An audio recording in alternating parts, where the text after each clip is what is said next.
എല്ലാവരും നമ്മളുമായി സന്തോഷത്തിലാണെങ്കിൽ ഒരുപാട് വിട്ടുവീഴ്ചകൾ നമ്മൾ ജീവിതത്തിൽ ചെയ്തിട്ടുണ്ടാവും. എല്ലാവരുമായി നമ്മൾ സന്തോഷത്തിലാണെങ്കിലോ മറ്റുള്ളവരുടെ പല തെറ്റുകളും നമ്മൾ അവഗണിച്ചിട്ടുണ്ടാകും. തെറ്റും ശരിയും പോരായ്മകളും പരിഭവങ്ങളും കുറ്റപ്പെടുത്തലുകളും ഒക്കെ ഉണ്ടാവാം.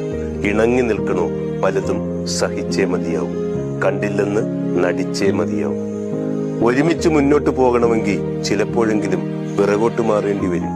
സ്നേഹമെന്നത് പോരാട്ടമൊന്നുമല്ല, അത് ഒരാൾക്ക് വേണ്ടി സ്വയം വിട്ടുകൊടുക്കലാണ്, അല്ലെങ്കിൽ ഇങ്ങോട്ട് വിട്ടുതരലാണ്. രണ്ടായാലും അതൊരു ശരിയായ തിരഞ്ഞെടുക്കലാണ്.